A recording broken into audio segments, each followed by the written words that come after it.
Admiral Hyun-woo Park stood on the bridge of the massive space station, watching the greatest fleet in human history gather before him. Ships stretched out in all directions as far as the eye could see. Big ships, small ships, fast ships, slow ships, 9,900 vessels ready for war. The metal walls of Terra Station hummed with activity. People ran back and forth carrying supplies, checking weapons, and saying goodbye to their families. The air smelled of fuel and fear. Everyone knew this might be their last day alive. Captain So-min Lee walked up to the admiral. Her uniform was crisp and clean, but her face looked tired. She had been working for 3 days straight, making sure all the ships were ready to fight. "All ships report ready, sir," she said in a quiet voice. "The crews are scared, but they want to fight," Admiral Park nodded. He was scared too, but he could not show it. Too many people were counting on him to be strong. Behind him, Commander Tae-ho Kim studied the star maps on the big screen. The target was clear, a planet called Kepler 442b, deep in enemy space. "Tell me about the enemy again," Admiral Park said to Commander Kim. Tae-ho Kim turned around. His young face was serious. "The Vorthons have been taking our colonies for 3 years, sir. They have better weapons and bigger ships. But our spies say they only have about 200 ships guarding this planet." Lieutenant Ji Yun-choi looked up from her communication station. "Sir, we are getting final messages from Earth. The President says good luck and come home safe." Admiral Park almost smiled at that, come home safe. With what they were about to do, very few of them would come home at all. Chief Engineer Woo Jin-han walked onto the bridge. His hands were dirty from working on the ship engines. "Admiral, all ships have full fuel and working weapons. The new plasma cannons are ready to fire." The Admiral looked out at his fleet again. Each ship carried hundreds of people. Mothers and fathers, sons and daughters. All of them willing to die to protect Earth and the remaining human colonies. 3 years ago, the Vorthons had appeared without warning. Their ships were dark and scary, looking like giant metal spiders. They spoke to humanity only once, to demand total surrender. When humans said no, the killing began. Colony after colony fell to the alien invaders. Millions of humans died or disappeared. The Vorthons seemed to enjoy causing pain and fear. They would bomb cities full of children just to send a message, but humans were not going to give up. Admiral Park had spent 2 years planning this attack. Operation Starfall would hit the Vorthons where it hurt most, their main base in human space. "Captain Lee," Admiral Park said, "signal all ships. It is time to go." So-min Lee walked to the communication station. She picked up the microphone and spoke to the entire fleet. "All ships, this is Captain Lee. Jump to hyperspace in 60 seconds. Stay in formation, stay brave, stay human." The countdown began. Admiral Park thought about his wife and daughter back on Earth. He had not told them this might be a one-way trip. They would find out soon enough. Around them, ships began to disappear in flashes of blue light. Each ship had to jump at the exact right time and place, or they would arrive scattered and weak. 30 seconds, called out Lieutenant Choi. The Admiral felt his heart beating fast. 9,900 ships. Nearly 2 million human beings, all depending on him to make the right choices in the battle to come. 10 seconds. Admiral Park closed his eyes and said a quick prayer. Not for victory, but for courage. Double quotes 5. For 3.2. Don't jump. The stars outside changed into long lines of light as the massive fleet entered hyperspace. They were moving faster than light itself, crossing the galaxy in hours instead of years. Inside the ships, soldiers checked their weapons, pilots practiced flying their fighters. Engineers made sure the engines would not break down. Everyone was thinking about the same thing. Would they live to see tomorrow? The journey would take 6 hours. 6 hours to think about what they were flying toward. The Vorthons had never lost a major battle. Their technology was advanced beyond human understanding. Their ships had shields that could stop almost any weapon humans could build, but Admiral Park had a plan. The Vorthons were used to fighting small human groups. They had never faced a fleet this big. Maybe, just maybe, they could win through numbers and surprise. Commander Kim studied the enemy reports again. Sir, what if the intelligence is wrong? What if there are more than 200 enemy ships? Admiral Park had thought about this many times. Then we fight anyway. We cannot let them keep taking our worlds. If we do nothing, humanity dies slowly. If we fight and lose, at least we die trying. Captain Lee came over to them. The crew wants to know what to expect when we arrive. Tell them the truth, Admiral Park said. We are going to jump into the middle of the biggest space battle in human history. Many of us will die. But if we win, we save billions of human lives. The ship shook slightly as they traveled through hyperspace. Space and time bent around them in ways that hurt to think about. The blue light outside the windows made everything look strange and dreamlike. Lieutenant Choi got a message from one of the other ships. Sir, Captain Dong Hyen Yoon on the destroyer Resilient wants to know the attack plan.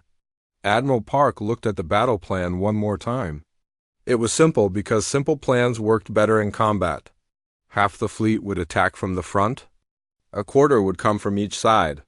The enemy would be surrounded and overwhelmed. At least, that was the hope. 1 hour until we arrive, announced the navigation officer. The admiral felt the weight of command on his shoulders. In 1 hour, he would either be a hero or the man who led humanity to its greatest defeat. There was no middle ground. Chief Engineer Han came back to the bridge. Sir, I have been thinking about the enemy shields. Our weapons might not be strong enough to break through. This was the Admiral's biggest fear. What if they arrived and, their weapons could not hurt the enemy? What if this entire fleet was flying toward certain death for nothing? We will find a way, Admiral Park said. Humans always find a way. Outside, the blue light of hyperspace began to flicker. They were almost there. All ships, prepare for battle, Captain Lee announced to the fleet. Remember why we fight? Remember who we fight for. Today, humanity shows the galaxy what we are made of. The light outside turned white. They were about to drop back into normal space. Admiral Park took a deep breath.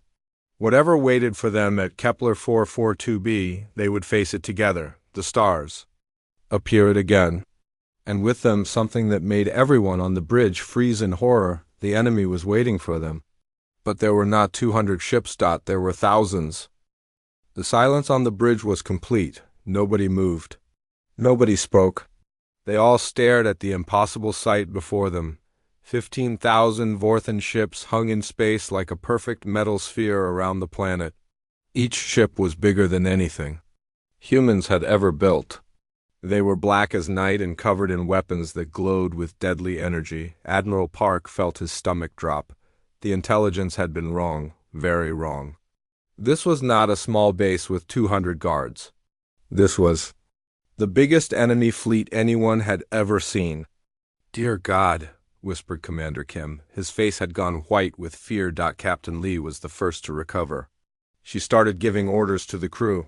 Battle stations, all weapons online. Send the alert to all ships. Lieutenant Choi was trying to contact the other ships in the fleet, but her hands were shaking. Admiral, the other captains are asking for orders. They can see what we are facing. The enemy ships began to move. They were not rushing to attack. They moved slowly, like hunters who knew their prey could not escape.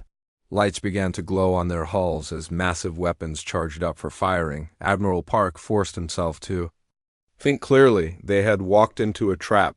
The Vorthans had known they were coming, but running away was not possible now. The enemy had surrounded them completely. How long until we can jump back to hyperspace? He asked the navigation officer. The enemy has gravity inhibitors running, sir. We cannot jump for at least 12 hours. 12 hours. They would have to survive 12 hours against an enemy that outnumbered them 15-1. Chief Engineer Han was studying his instruments. Sir, their weapons are charging. Energy readings are off the charts. When they fire, our ships will not survive. The first enemy shots came like lightning from the darkness. Beams of pure energy reached out across space and touched 3 human ships. The ships simply disappeared in bright flashes of light. 300 people dead in an instant. All ships, evasive action. Captain Lee shouted into her microphone. Spread out. Return fire. The human fleet began to move and fight back. Thousands of plasma cannons fired at the enemy ships. The space between the fleets filled with deadly light as weapons fired back and forth, but it was like throwing rocks at a mountain. The human weapons hit the Vorthan shields and did almost nothing. The enemy shields glowed briefly and then returned to normal. Meanwhile, every enemy shot that hit a human ship destroyed it completely. The Vorthan weapons were too powerful. The human ships were too weak. We are losing ships fast, reported Commander Kim. He was watching the battle on his screen. Red dots were disappearing one by one as human ships died. We have lost over 1,000 ships in the first 10 minutes. Admiral Park watched his fleet being destroyed and felt sick. Oh, these people were dying because of his decision to attack. But he could not give up now. Giving up meant everyone died for nothing. Lieutenant Choi, can you break into their communications? Yoon Choi worked at her station with desperate speed. Her fingers flew over the controls as she tried to hack into the enemy signals. After several minutes, she got through. I am picking up their talk, sir. But I do not understand most of it. What can you understand? They are calling us small creatures and dirt bugs. They think this battle is fun for them.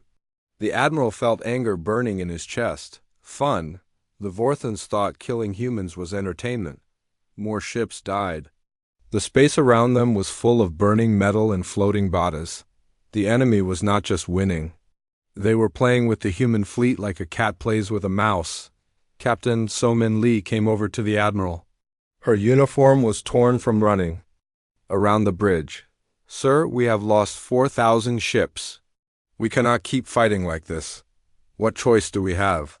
We could surrender. Admiral Park looked at her with surprise. Captain Lee had never talked about giving up before. You know what happens to humans who surrender to them, he said quietly. She nodded. Everyone knew. The Vorthans did not take prisoners. They did things to captured humans that were too horrible to think about. Chief Engineer Han suddenly looked up from his instruments. Admiral, I am seeing something strange about their shields. What do you mean?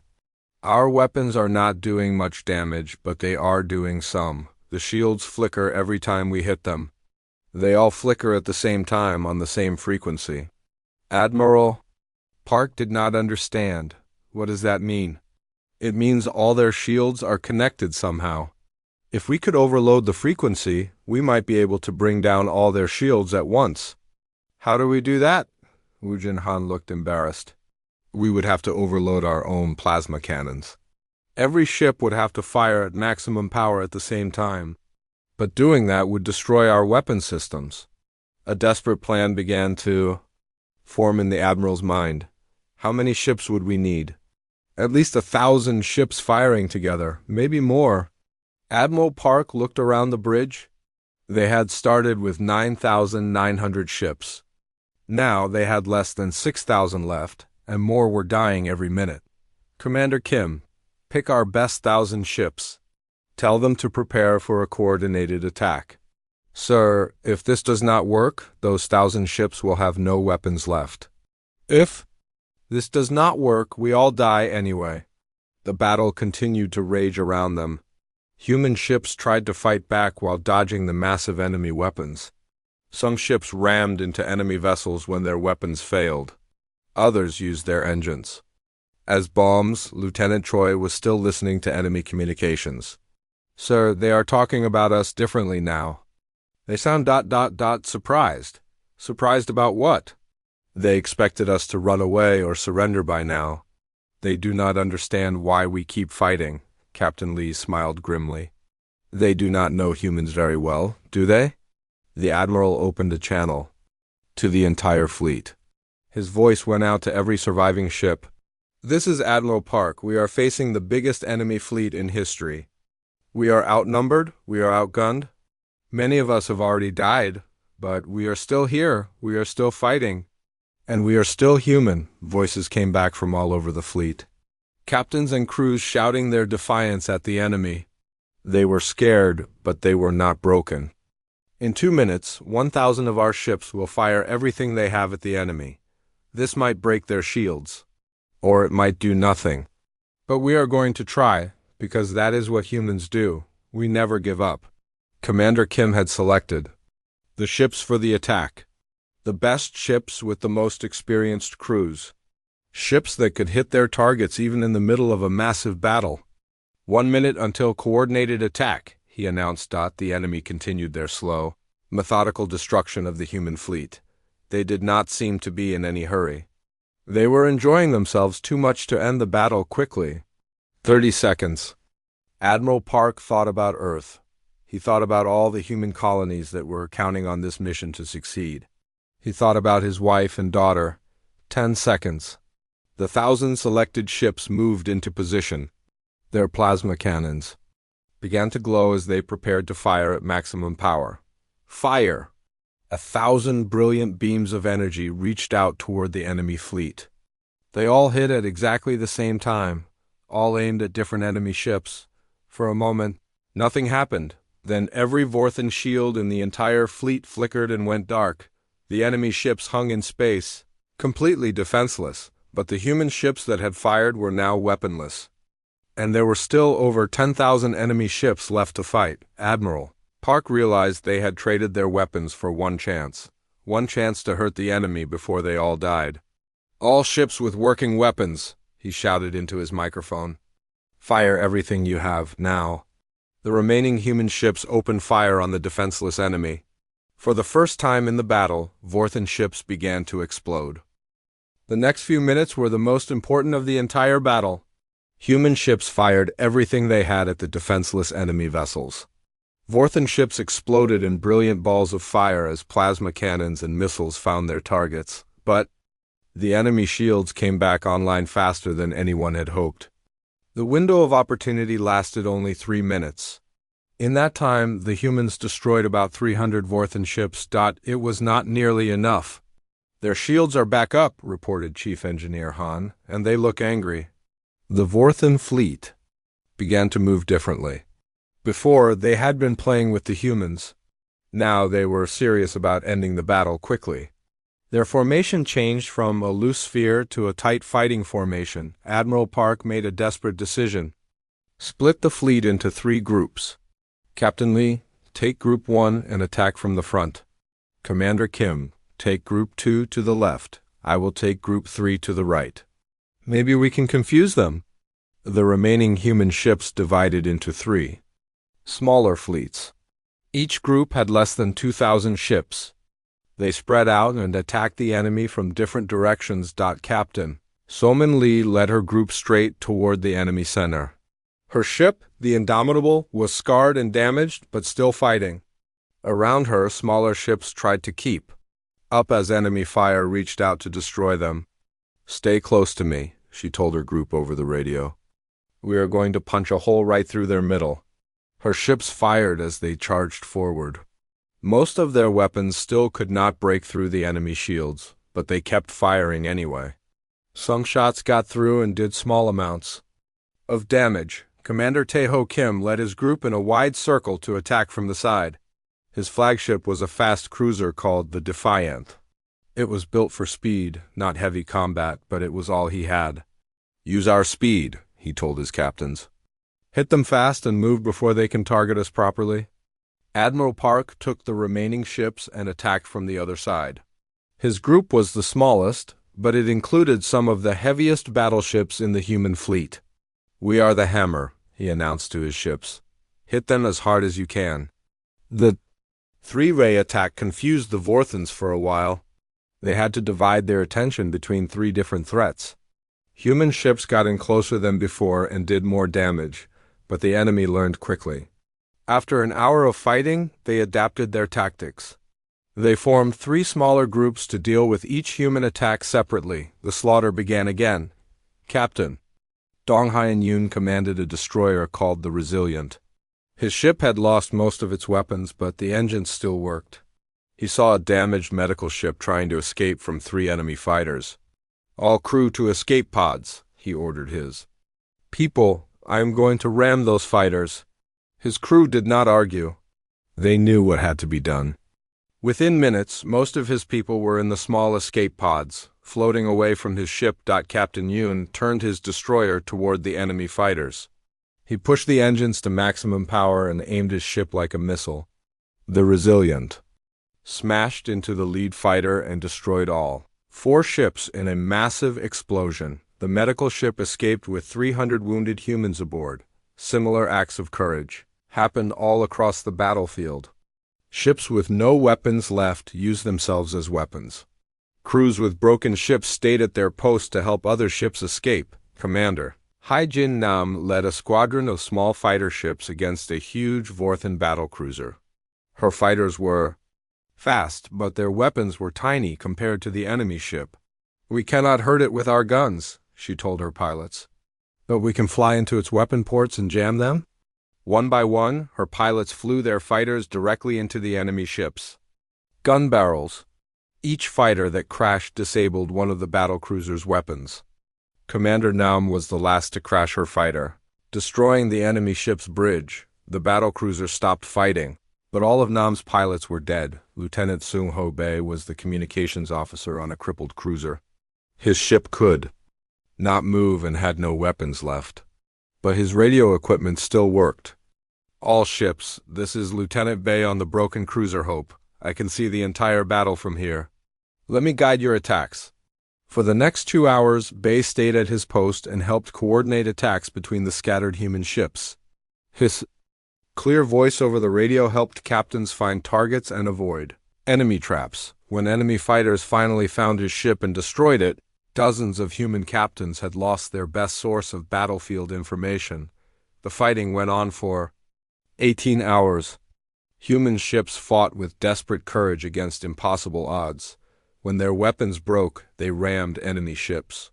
When their engines died, they used them as bombs. When their hulls cracked open, the crews kept fighting in spacesuits, but courage alone was not enough. The enemy had too many ships and too much firepower. Chief Engineer Wu Jinhan had been working on a new idea during the battle. He had studied the enemy weapons and found something interesting. "Admiral," he said to Park over the radio, "I think I know how to hurt them more. Tell me." "Their shields work on a rotating frequency. Every few seconds, the frequency changes. But there is a pattern. If we time our shots perfectly, we can hit them when their shields are weakest. How perfectly do we need to time it?" "Within 1 second. All ships firing at the same target within 1 second." Admiral Park looked around at what was left of his fleet. He had started with 9,900 ships. Now he could count the survivors on his fingers, 400 ships left. Most of them damaged. All of them running low on fuel and ammunition. Can 400 ships make a difference? If they all hit the same target at exactly the right time, yes, sir. We might be able to destroy one of their big command ships. Admiral Park thought about it. 400 ships, 1 perfect shot, 1 chance to do real damage to the enemy. Around him, the battle continued. Human ships died one by one as the enemy slowly finished them off. There was no mercy, no quarter given. The Vorthans were determined to kill every human in space. Captain Lee's voice came over the radio. "Admiral, my group is down to 50 ships. We cannot hold out much longer." Commander Kim reported in next. "Group 2 has 30 ships left. We are almost out of ammunition." Admiral Park's own group was in no better shape. Most of his battleships were destroyed or crippled. "All ships," he said into his microphone, "gather around my position. We are going to make one last attack. Chief Engineer Han has a plan." The surviving human ships began to move toward the Admiral's flagship. They came from all directions, damaged and limping, but still willing to fight. As they gathered together, the enemy ships began to close in. The Vorthans could see that the humans were forming up for a final attack. They wanted to be ready to crush it. 412 ships reporting ready," said Lieutenant Choi. Admiral Park looked out at his tiny fleet. These were all that remained of humanity's greatest military effort. In a few minutes, most of them would be dead. Target the big command ship in the center of their formation, he ordered. Wait for Chief Engineer Han's signal. When he says fire, everyone fires? At once. The human ships spread out in attack formation. Each captain checked his weapons one last time. Each crew said their prayers and thought about home. Enemy command ship is changing shield frequency, reported Han. Wait for it. Wait for it. Now, fire everything. 412 human ships fired at exactly the same moment. Every weapon they had left, every missile, every plasma beam, all aimed at one target. The enemy command ship's shields flickered for just 1 second, and 412 weapons hit it at once. The massive Vortham vessel exploded like a new star being born. The explosion of the Vorthan command ship lit up space like a second sun. For a moment, the entire battle stopped as both sides watched the massive vessel tear itself apart. Pieces of alien metal flew in all directions, some as big as city blocks, but the victory lasted only seconds. The remaining Vorthan ships immediately began hunting down the human survivors with renewed fury. They had lost their command ship and they wanted revenge. Admiral Park counted his remaining fleet. 18 ships. That was all that remained of the greatest military force humanity had ever assembled. 18 battered, damaged vessels with exhausted crews and nearly empty fuel tanks. "Sir," said Lieutenant Choi, her voice barely a whisper, "the enemy is forming up to finish us off. We have maybe 10 minutes before they reach us." Around the 18 ships, thousands of Vorthan vessels moved into position. The humans were completely surrounded with no hope of escape. The gravity inhibitors were still active, so jumping to hyperspace was impossible. Captain So-Min Lee's voice came over the radio from her damaged cruiser. "Admiral, should we surrender? Maybe they will show mercy this time." Everyone on the bridge knew that was not true. The Vorthans had never shown mercy to any human. But some of the crew looked hopeful anyway. When death is certain, people will believe in any chance to live. "No surrender," Admiral Park said firmly. "We knew this was a one-way mission when we started. We are going to fight until the end." Commander Kim looked up from his battle station. "Sir, with respect, what is the point? 18 ships cannot hurt them. We will just die for nothing." Before Admiral Park could answer, Lieutenant Choi suddenly became excited. "Wait. I am picking up something strange on the enemy communications." "What kind of strange?" "They are not just talking about destroying us. They are talking about protecting something on the planet, something very important to them." Chief Engineer Han leaned over to listen. "Can you tell what it is?"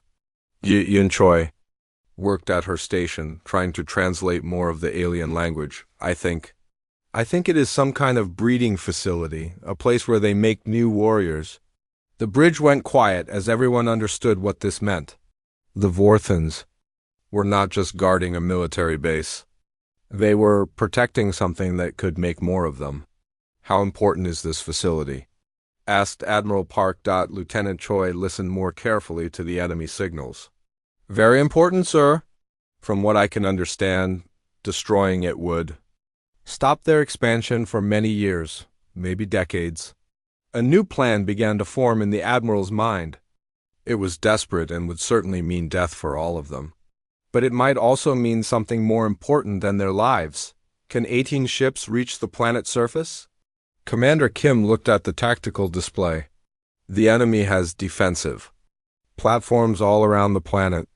Even if we somehow got through the fleet, the surface defenses would destroy us. But could we get through?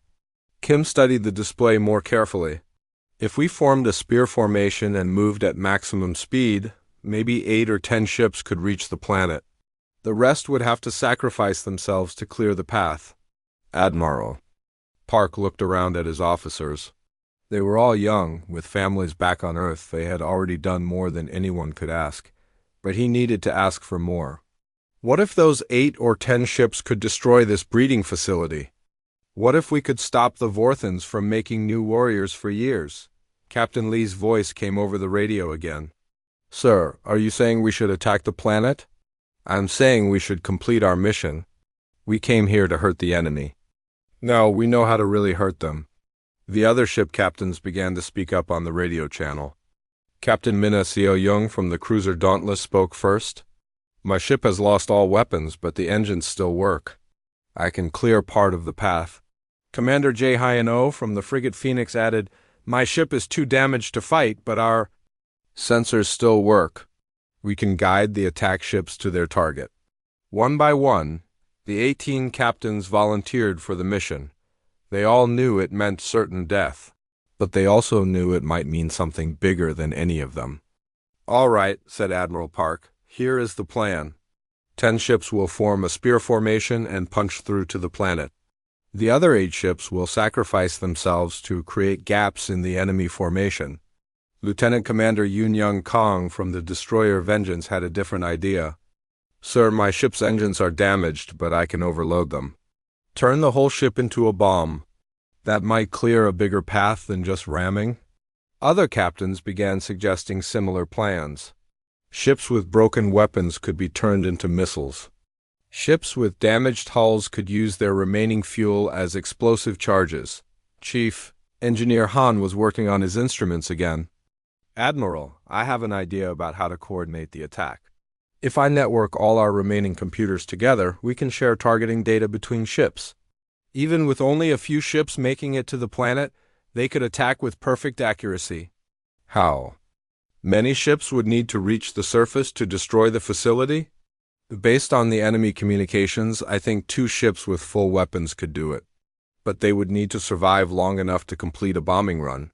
Admiral Park made his decision. Captain Lee, your ship and 1 other will make the final attack on the surface. The rest of us will get you there. Sir, Captain Lee said over the radio, I should be the one to volunteer for this. Let me take the most dangerous part. No, you are the best ship captain we have left. You have the best chance of completing the mission.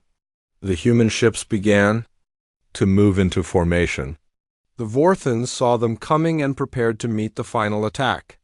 Enemy ships moved to block every possible path to the planet, but the humans had one advantage the Vorthans did not expect. They were not trying to survive. They were only trying to complete their mission. Captain Dong Hyen-yoon's replacement destroyer, also called Resilient, charged straight at the enemy line. Behind him, 7 other ships followed in a tight formation. This is for everyone who died today, Captain Yoon said over the radio as his ship exploded against an enemy battlecruiser. The explosion created a gap in the enemy line. Captain Lee's ship and Commander Oh's frigate raced through the opening, heading for the planet. Behind them, the remaining human ships fought desperately to keep the path open. Ships rammed enemy vessels. Engines overloaded and turned into bombs. Crew stayed at their posts even as their ships broke apart around them. Lieutenant Commander Kong's destroyer exploded in the biggest blast of the battle, taking 3 enemy ships with it and clearing a wide corridor toward the planet. 2 ships through, reported Commander Oh from the Phoenix. We are heading for the surface. But the planet's defensive systems were ready for them. Energy beams reached up from the surface, trying to destroy the 2 remaining human ships before they could attack the breeding facility. Captain Lee pushed her engines to maximum power, dodging the defensive fire as she dove toward the planet. Behind her, Commander Oh's damaged frigate struggled to keep up. I can see the target, Captain Lee reported. It is a huge complex of buildings near the North Pole. Beginning attack run. The Phoenix suddenly shook as a surface beam hit it. Lee. This is Oh, my ship is badly damaged. I do not think I can make it to the target. Stay with me as long as you can. The 2 ships dove through the planet's atmosphere like falling stars. Surface defenses fired at them continuously. The Phoenix was hit several times and began to break apart. Lee, my ship is finished. But our sensors are still working. I can guide your attack run. No, stay with me. This is my choice. Take care of the mission. The Phoenix exploded as it hit the surface, but not before transmitting perfect targeting data to Captain Lee's ship. Captain So-min Lee was now alone, diving toward the most important target in Vorthan space. Her ship was damaged and under constant fire, but she was going to complete the mission, even if it killed her.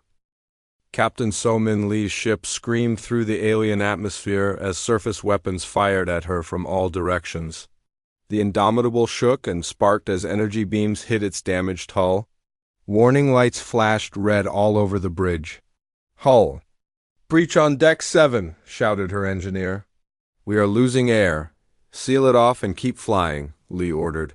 "How long until we reach the target?" 2 minutes, Captain." Below them, the Vorthan breeding facility stretched across the landscape. Like a metal city, huge towers and domes covered an area bigger than most human settlements. This was where the enemy created new warriors to fight against humanity. "All weapons ready," reported the weapons officer. "But Captain, we only have enough ammunition for 1 attack run." "Then we better make it count." The ship's computer showed the targeting data that Commander O had died to give them. The most important buildings were marked in red.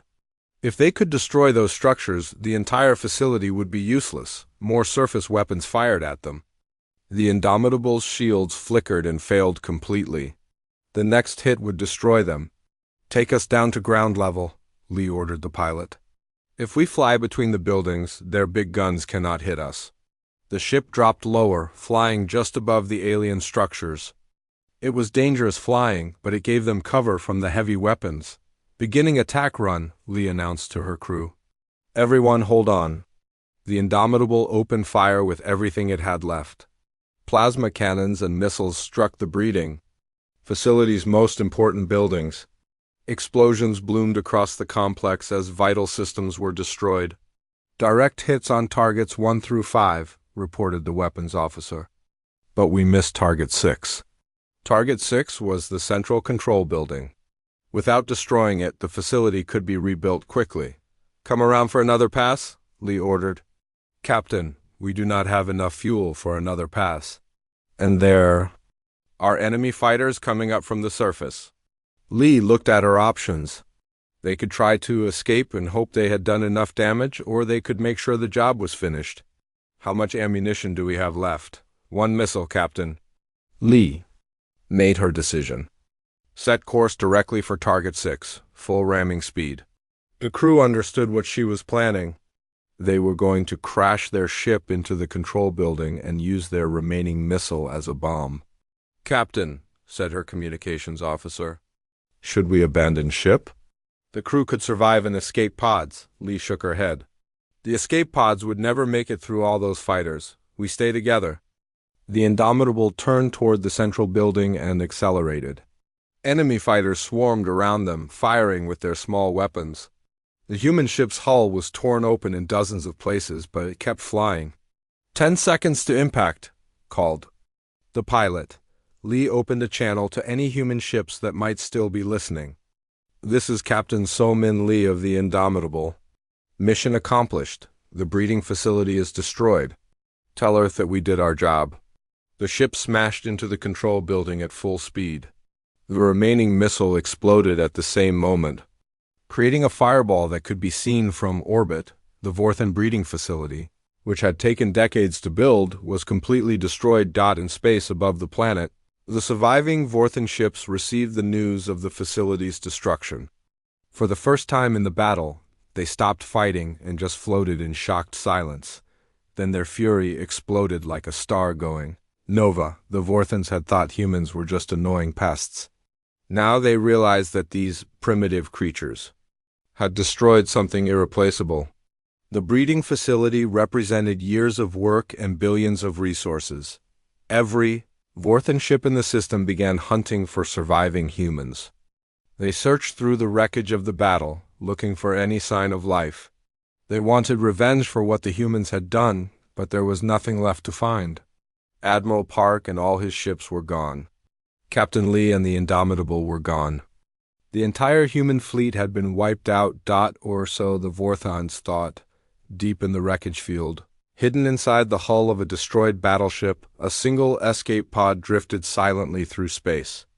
Inside the pod, 3 people were barely alive. Lieutenant Ji Yun Choi, Chief Engineer Woo Jin Han, and Commander Tae-ho Kim. They had been blown clear when Admiral Park's flagship exploded. By pure luck, their pod had landed inside the wreckage of another ship, where the Vorthons could not detect them. "Are we the only ones left?" whispered Commander Kim. Lieutenant Choi checked her instruments. "I am picking up maybe 6 other escape pods scattered through the wreckage. But that is all. So out of 2 million people, less than 50 survived." Chief Engineer Han was working on the pod's communication system. "I am trying to send a message to Earth. They need to know what we learned here." "What did we learn?" "We learned that the Vorthons can be hurt. We learned how their shields work. We learned about their breeding facilities. Most importantly, we learned that they are not as smart as they think they are." Han managed to get the communication system working. A narrow beam signal shot out toward Earth, carrying all the technical data they had gathered during the battle. "Signal sent," he reported. "Earth will receive it in about 6 months." The 3 survivors floated in their tiny pod, surrounded by the wreckage of humanity's greatest military disaster. But they did not feel defeated. "We destroyed their breeding facility," said Lieutenant Choi. "That will slow down their expansion for years." "And we proved that humans will not give up," added Commander Kim. "Even when facing impossible odds," Chief Engineer Han nodded. "The Vorthons thought we would surrender when we saw how outnumbered we were. They were wrong." Around them, the Vorthon fleet continued searching for survivors. But their searches were getting less organized. The loss of their command ship and breeding facility had confused them. They were not used to losing anything in battle. "Look," said Lieutenant Choi, pointing out the small window of their pod. "Some of their ships are leaving." She was right. About half the Vorthon fleet was heading back toward their home territory. The loss of the breeding facility was so serious that they needed to report it to their high command immediately. "This is our chance," said Commander Kim. "If we can get to one of the other escape pods, we might be able to jury-rig a hyperspace communicator." "What good would that do?" "We could send a real-time message to Earth, tell them exactly what happened here. Give them the technical data immediately instead of waiting 6 months." It was a dangerous plan. Moving through the wreckage field would expose them to detection by the remaining Vorthon ships. But the information they carried was too important to risk losing. "Let us do it," said Chief Engineer Han. "We have come this far, we might as well finish the job." The escape pod began moving carefully through the debris field. They had to dodge floating pieces of metal and avoid the searchlights of enemy ships. It took hours to reach the nearest surviving pod. Inside the second pod, they found 2 injured crew members from a destroyed cruiser. The 5 survivors worked together to combine their equipment into a makeshift communication system. "Earth, this is Commander Kim with an emergency message," he broadcast into space. "Operation Starfall has been completed. The primary target is destroyed. We are transmitting all technical data now." The message flashed out toward Earth at the speed of light. It would take 6 months to arrive, but when it did, it would give humanity the information needed to build better weapons and shields. "Message sent," reported the injured communications specialist. "Now what do we do?" Commander Kim looked out at the alien ships still searching the wreckage. "Now we wait. And we hope someone comes to rescue us before our air runs out." The 5 survivors huddled together in their tiny refuge, surrounded by the remains of the greatest space battle in human history. They had no weapons, no ship, and very little hope of rescue, but they had completed their mission. The Vorthon breeding facility was destroyed. Earth would receive the technical data that could turn the tide of the war. Sometimes victory looks a lot like defeat. The 5 survivors drifted in their makeshift shelter for 3 days. Their air was running low, and their food was almost gone. Outside, Vorthon ships continued to search the wreckage, but their searches were becoming less frequent. "They are giving up," said Lieutenant Choi, watching the enemy ships through their small window. "They think everyone is dead." Commander Kim was trying to stretch their remaining air supply by having everyone take turns sleeping. "Maybe that is good. If they stop looking for us, we might have a chance." Chief Engineer Han was working on their communication equipment again. "I am picking up something strange on the long-range sensors." "What kind of strange?" "Ships approaching from the edge of the system, but they are not Vorthon ships. Everyone crowded around the tiny sensor display. Far away, almost too distant to detect, a small group of ships was heading toward them. "Human ships?" asked one of the injured crew members. Han shook his head. "I do not think so. The engine signatures are different. These are not human or Vorthan." The mystery ships moved closer over the next several hours. As they approached, their intentions became clear. They were heading straight for the planet where the breeding facility had been destroyed. "Wait," said Lieutenant Choi, studying the communication signals from the mystery ships. "I am picking up their transmissions. The language is not familiar, but the mathematical patterns look like they are talking to someone on the planet's surface. Survivors from the facility? No, these signals are different. They sound like people who have been waiting for rescue." Commander Kim suddenly understood. Prisoners. The Vorthans were keeping prisoners in the facility. The mystery ships landed on the planet's surface near the destroyed facility. Soon, thousands of small ships began launching from the planet and heading up to join the main fleet. "Those are not Vorthan ships," said Han excitedly. "Those are prisoner transport ships. And look at the passenger manifests I am intercepting." The signals showed lists of names and species. Most of the names were alien, but scattered throughout the lists were human names. Hundreds of human colonists who had been captured when their worlds fell to the Vorthans. "They were using human prisoners as forced labor," said Lieutenant Choi. "And when Captain Lee destroyed the facility, she freed them all." The rescue fleet began organizing itself in orbit around the planet. The largest ship appeared to be some kind of command vessel. Suddenly, signals began broadcasting on human communication frequencies. "This is Administrator Kyung-Soo Lim calling any surviving human forces. We are freed prisoners from the destroyed facility. Is anyone out there?" Commander Kim grabbed their communication equipment and transmitted back. "This is Commander Kim with 5 survivors in the wreckage field. We are running out of air. Hold your position, Commander. We are coming to get you." Within an hour, a small rescue ship had located their hiding place and brought them aboard. The 5 survivors found themselves on a ship full of humans they had never expected to see again. Administrator Lim was a thin man with gray hair who had been captured 3 years earlier. "We were forced to work in the breeding facility," he explained, "building their weapons and maintaining their equipment. There were over 2,000 human prisoners there." "How did you organize a rescue fleet so quickly?" "We did not organize it. Our alien friends did." He gestured to several non-human beings working alongside the rescued humans. "The Vorthans have been capturing and enslaving dozens of different species. When your attack destroyed the facility, all the prisoners rose up together." Commander Kim looked around at the mixed crew of humans and aliens. "How many species were imprisoned there?" 15 different races. The Vorthans have been conquering civilizations across this entire region of space. We were all supposed to work until we died, building more ships and weapons for them." One of the alien beings approached them. It looked somewhat like a tall, thin human with blue skin and 4 arms. "I am Captain Veltar of the Keth Republic," it said in accented but clear human language. "Your people's sacrifice has freed not just humans but thousands of beings from a dozen worlds." Chief Engineer Han was amazed. "You speak our language?" "We learned it from the human prisoners. We have been planning this uprising for months, waiting for the right moment. When your ships attacked and destroyed the facility's defenses, we knew it was time to act." Lieutenant Choi asked the important question, "What happens now?" Administrator Lim smiled for the first time in years. "Now we go home, all of us. The alien races are returning to their own worlds, and we humans are going back to Earth. But what about the Vorthan fleet?" Captain Valtar's expression became serious. "The Vorthans have bigger problems now than chasing refugees.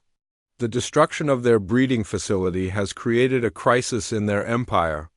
They are recalling fleets from all over their territory to protect their remaining facilities." Over the next few days, the rescue fleet organized itself for the journey home.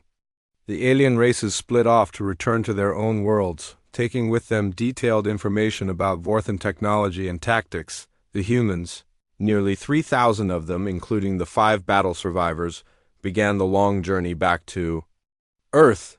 Their ships were a mix of captured Vorthan vessels and improvised transports, but they were free. During the journey, Commander Kim worked with Administrator Lim and the other survivors to compile a complete report of everything they had learned. The technical data from the battle, combined with intelligence gathered by the prisoners, would give Earth a huge advantage in future conflicts.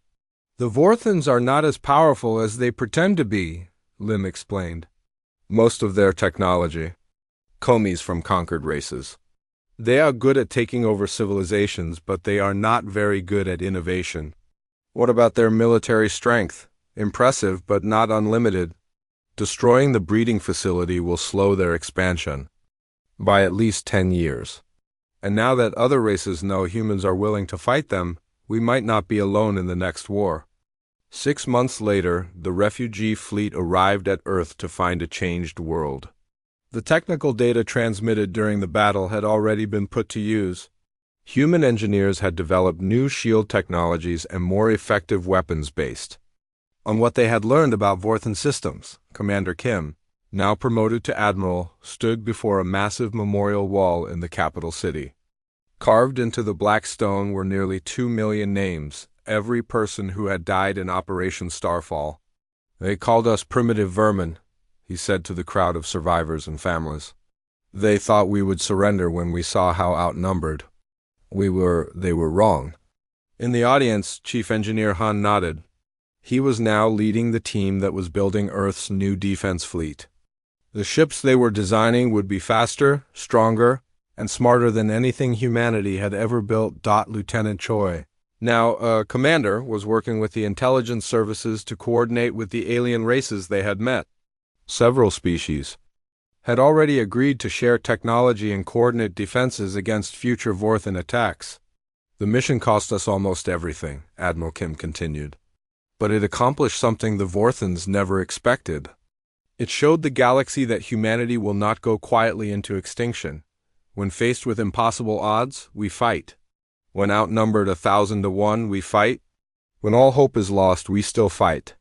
In space around Earth, the new defense fleet was taking shape. The ships were designed using lessons learned from Operation Starfall. They carried weapons that could penetrate Vorthan shields and engines that could outrun Vorthan pursuit ships. More importantly, they carried the knowledge that humans were not alone in their fight against the Vorthan Empire. Across the galaxy, other races were preparing their own defenses, sharing intelligence, and coordinating strategies. The Vorthans had made a critical mistake when they enslaved so many different species in one place. By forcing their prisoners to work together, they had accidentally created an alliance against their own empire. The assault began with 9,900 ships, Admiral Kim concluded his speech. Only 18 ships reached their target, but those 18 ships changed everything.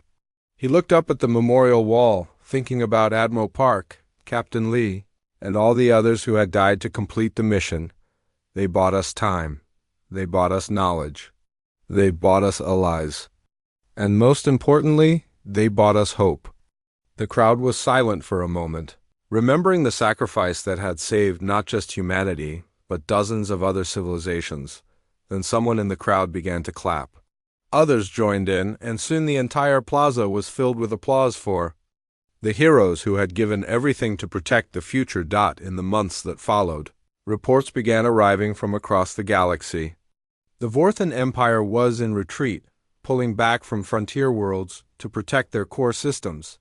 Other species were declaring independence from Vorthan rule. The tide of conquest had finally turned. It had taken nearly 2 million deaths to achieve this victory.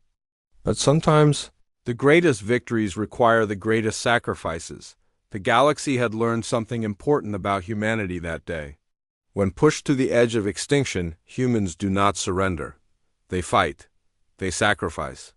They find a way to win, even when winning seems impossible. The Vorthans had called them primitive vermin. They learned too late that sometimes vermin fight.